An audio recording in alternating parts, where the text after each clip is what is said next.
У нас обстановка по коронавирусной инфекции без изменений.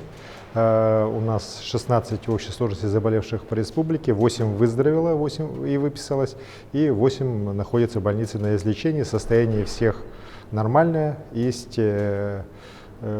уже пациенты, которые, мы надеемся, до конца недели окончательно получат диагноз выздоровевших, так и будут выписаны. Мы за вчерашний день уже увеличили количество анализов, в первую очередь благодаря тому, что в Якутске было увеличено количество анализов, а также в Нерюнгри и Мирном уже лаборатория тоже начинает работать.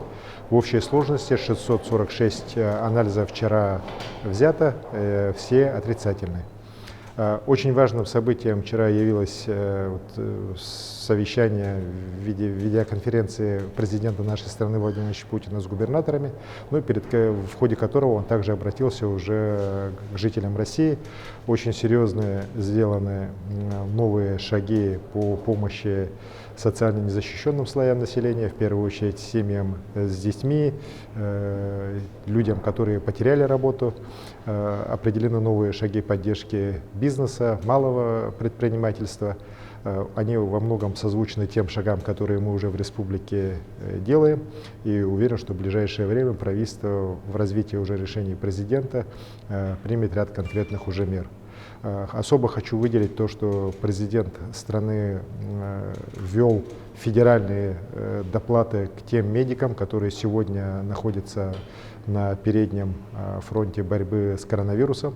Вы знаете об этих выплатах уже. Это 80 тысяч рублей врачам, 50 тысяч среднему медицинскому персоналу и 25 тысяч младшему медицинскому персоналу, а также отдельные выплаты для тех, кто работает на скорой помощи. Очень серьезная, существенная помощь региона. И президент уже потом отдельно в ходе видеоконференции с главами регионов отдельно попросил, чтобы региональные выплаты обязательно были сохранены. Мы это, безусловно, поддерживаем. И поэтому у нас сейчас медики, которые, еще раз говорю, заняты непосредственно на борьбе с коронавирусной инфекцией, будут получать выплаты и федеральные, и выплаты региональные. Также я хочу сказать, что, конечно же, особое внимание президент уделил тому, чтобы, несмотря на серьезную такую эпидемическую ситуацию, в каждом регионе к ситуацию смотрели, исходя из складывающейся обстановки, и не шли по пути ограничения экономической деятельности, транспортной составляющей. Это касается особенностей межрегиональных транспортных сообщений, и грузового, и пассажирского. Президент прямо поручил их никаким образом не ограничивать. И, конечно, с этой точки зрения мы будем дальше работать. Что касается обстановки по режиму самоизоляции, то, как я и говорил, выводы мы будем делать в пятницу, завтра, на заседании нашего оперативного штаба, исходя из той обстановки, которая сегодня у нас в целом складывается. Хочу сказать, что режим самоизоляции надо соблюдать. Как вы знаете, я вчера по согласованию с федеральными органами власти изменил указ, он уже из рекомендательного стал обязательным для самоизоляции. Много вопросов о каких-то там спецпропусках на транспорт и так далее. Так мы пока не видим необходимости введения спецпропусков.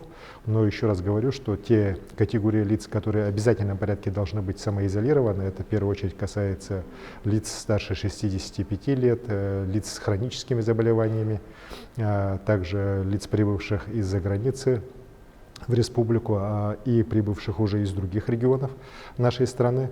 Эти мероприятия должны быть неукоснительно соблюдены. И более того, сегодня и правоохранительные органы, и органы административного надзора уже следят за исполнением именно этими категориями людей. Так и как раз те штрафы, о которых много говорится, в первую очередь могут быть применены к нарушителям именно из этих дисциплин, именно этих категорий населения.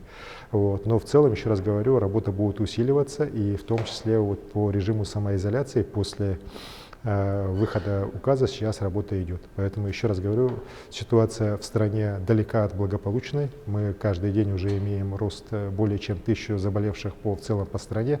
На Дальнем Востоке серьезно начинают усиливаться и болезни, и увеличиваться количество заболевших.